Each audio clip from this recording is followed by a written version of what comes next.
KBS 뉴스 특보입니다. 오늘 오후 4시 반쯤 경기도 남양주시 다산동의 한 주상복합 건물에서 화재가 발생했습니다. 이불로 건물지하 대형 마트 등에 있던 주민 등이 밖으로 긴급 대피했는데요. 김영준 기자 연결해서 현재 상황 자세히 알아보겠습니다. 자, 김영준 기자, 현재까지 확인된 인명피해는 없는 것으로 알려지고 있는데요. 현재 상황 알려주십시오. 네, 저희 KBS 뉴스 카카오톡 제보로 불이 난 직후인 4시 반부터 제보 영상이 상당히 많이 들어오고 있습니다. 불이 난 현장 근처에 있는 주민들은 이 불이 잦아드는가 싶었는데 다시 불길이 커지기를 반복하고 있다고 전했습니다. 그래도 불이 이 주상복합 건물 옆으로까지 번졌다든지 그런 소식은 현재까지 들리지 않고 있습니다. 소방당국은 지금은 큰 불을 잡은 상태로 화염이 몰아치는 수준은 아니지만 계속해서 진화 작업을 벌이고 있다고 전했는데요. 남양주 다산동에 있는 부영 애시앙 아파트 상가 화재로 소방 인력은 물론이고요. 헬기와 드론까지 동원해서 소방 대응 2단계가 발령된 상태입니다. 불은 오후 4시 반쯤 이 건물 1층 음식점에서부터 시작된 것으로 전해졌습니다. 현재까지는 화상을 입었거나 큰 부상을 당한 사람은 없는 것으로 알려졌지만 근처 주민 20명이 연기를 흡입해서 치료를 받는 것으로 파악됐습니다.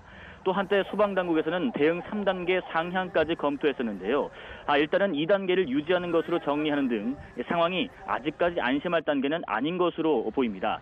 한편 이 화재로 경의중앙선도 인근 도농역에서 정차하지 않는 것으로 전해졌고요. 남양주시는 지역 주민들에게 지역을 우회하고 안전사고나 유독가스 흡입에 주의해달라는 재난 문자를 보냈다고 합니다. 현재까지도 일대에서 대피 중이거나 미처 대피하지 못하고 화장실에서 머무르면서 구조 요청을 하는 사람도 있는 것으로 전해졌습니다. 추가 소식 들어온 대로 계속 전해드리겠습니다. 지금까지 사회부에서 전해드렸습니다. 자, 이번 화재 소식은 뉴스특보 말미에 다시 한번 전해드리도록 하겠습니다. 다음 소식입니다. 오늘 0시 기준 코로나19 신규 확진자 수는 677명을 기록한 가운데 감염 재생산 지수도 지난주보다 높아졌습니다. 방역당국은 3차 대유행이 본격화한 지난해 12월과 상황이 비슷하다며 취약시설 방역수칙을 점검하는 한편 접종 예방센터를 추가로 설치하겠다고 밝혔습니다. 허효진 기자가 보도합니다. 지난 2일 코로나19 첫 확진자가 나온 서울 동대문구의 한 음식점. 오늘 0시 기준으로 3명이 추가로 확진돼 누적 확진자는 모두 35명입니다. 서울 서초구 복합실내 체육시설에서도 어제 3명이 감염돼 관련 확진자가 65명으로 늘었습니다. 경기 고양시 한 실용음악학원에서도 하루 새 13명이 양성 판정을 받았습니다. 다중이용시설을 매개로 코로나19 전파가 꾸준히 이어지고 있는 겁니다. 확진자 한 명이 몇 명을 더 감염시키는지 나타내는 지표인 감염 재생산 지수도 이번 주 1.11로 지난주보다 증가한 상황. 3차 유행이 본격화된 지난 12월 초와 매우 유사한 상황입니다. 정부는 이런 엄중한 상황에서 감염 확산의 고리를 확실히 끊어내고 안정적인 백신 접종 여건을 확보해 나갈 수 있도록 방역 활동에 총력 대응하겠습니다. 방역당국은 다음 주부터 학원, 종교시설, 체육시설 등 9개 취약 분야에 대한 방역수칙 집중점검에 들어갑니다. 백신 접종은 오늘 0시 기준 신규 1차 접종자가 3만 3천여 명으로 지금까지 모두 114만 8천여 명이 1차 접종을 받았습니다. 정부는 백신 접종 속도를 높이기 위해 기존 예방접종센터 71곳에 더해 다음 주 105곳을 추가로 설치합니다. 예방접종 뒤 이상 반응을 신고한 사례는 131건이 추가됐습니다. 이 가운데 중증 전신 알레르기 반응인 아나필락시스 의심 사례는 4건, 경련 등 중증 의심 2건, 사망 사례는 2건입니다. 정부는 역학조사를 실시하고 인과성을 평가할 예정입니다. 정부는 또 특이혈전과의 연관 가능성이 제기돼 일부 접종이 보류된 아스트라제네카 백신 접종 재개 여부를 내일 오후 발표합니다. KBS 뉴스 허효진입니다. 문재인 대통령이 다음 주 특별 방역회의와 경제정관 회의를 잇따라 소집해 코로나19 대응책을 논의합니다.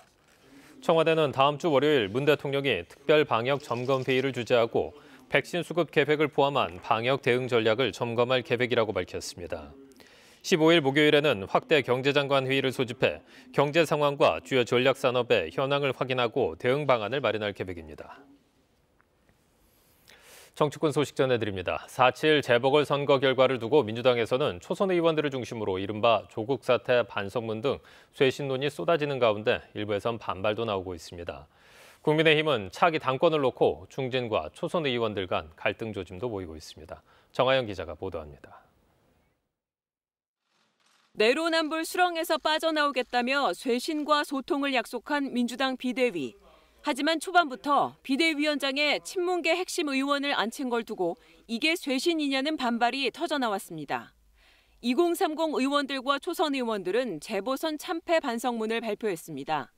당원 당규 바꿔가며 보궐선거 공천한 것부터 잘못됐고 조국 사태와 검찰개혁에 대해 국민 공감대를 얻지 못했고 논란에도 제대로 대응하지 못했다고 자성했습니다.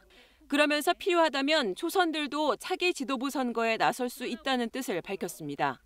당 안팎에선 이 같은 초선들의 움직임을 놓고 논란도 거셉니다. 정청래 의원은 단합된 목소리를 내야 한다고 강조했고 민주당 권리당원 게시판엔 조국을 비판한 초선 의원들을 향해 탈당을 요구하는 글들이 쏟아졌습니다. 압승을 거둔 국민의힘 역시 김종인 비상대책위원장이 퇴임한 가운데 차기 당권을 놓고 내부 갈등 조짐을 보이고 있습니다. 선거 이튿날 초선 의원들이 성명을 통해 이번 선거 승리는 잘해서 이긴 승리가 아니라며 특정 지역 정당의 한계를 극복하겠다고 밝혔는데 이에 영남권 의원들의 반발이 나왔습니다. 당대표 출마를 검토 중인 주호영 당대표 권한대행은 부산 경남이나 대구 경북이 기득권을 갖고 당 운영을 좌지우지하지 않기 때문에 스스로 한계지는 용어 사용은 조심해야 한다며 경고했습니다. 특히 초선 의원들 중 일부가 당권 도전 의사를 밝히면서 그 배경에 특정 대선 주자의 입김이 작용한 게 아니냐는 견제도 제기되는 상황. 이 때문에 국민의힘 차기 당 지도부 구성을 앞두고 당내 갈등이 재현될 경우 과거로 되돌아갈 거란 우려도 나옵니다. KBS 뉴스 정아연입니다. 미국 백악관이 북한에 대한 제재는 북한 주민을 겨냥한 것이 아니라며 인도주의적인 지원은 필수적이라는 입장을 밝혔습니다. 북한 김정은 위원장이 최근 당세포 비서대회에서 간고한 고난의 행군을 결심했다고 밝힌 이후 나온 언급입니다. 워싱턴에서 김양순 특파원이 보도합니다. 현재 이루어지고 있는 대북 제재 중 어떤 것도 북한 주민들을 겨냥한 것이 아니라고 미 백악관이 밝혔습니다. 젠 사키 미 백악관 대변인은 북한 주민들이 처해 있는 상황은 북한 정권으로 인한 것인 만큼 인도주의적 지원은 계속되어야 한다고 말했습니다. We continue to work with international leaders and organizations to provide humanitarian assistance.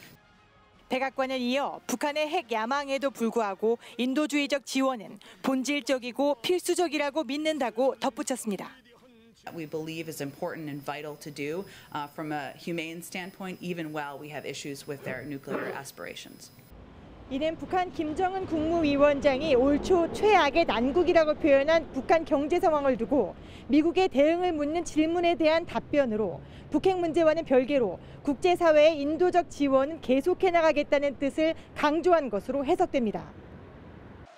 최근 북한 김정은 국무위원장은 당세포 비서대회에서 더 간고한 고난의 행군을 결심했다고 밝혀 계속된 대북 제재와 코로나19 봉쇄 사태 이후 북한의 경제 상황이 1990년대 이후 최악의 상황이라는 관측이 나오고 있습니다.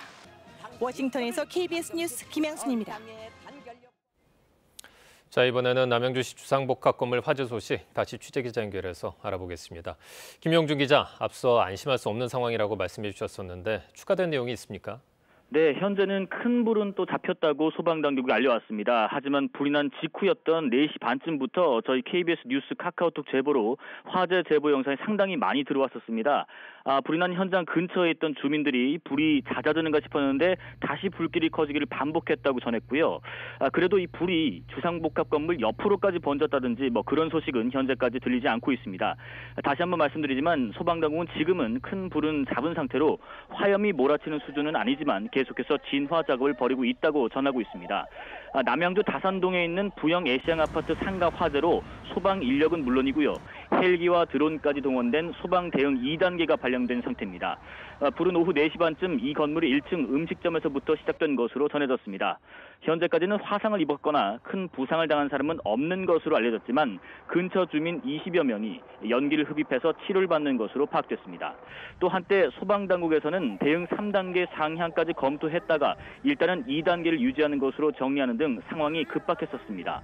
한편 이 화재로 경의중앙선도 인근 도농역에서 정체하지 않는 것으로 전해졌고요.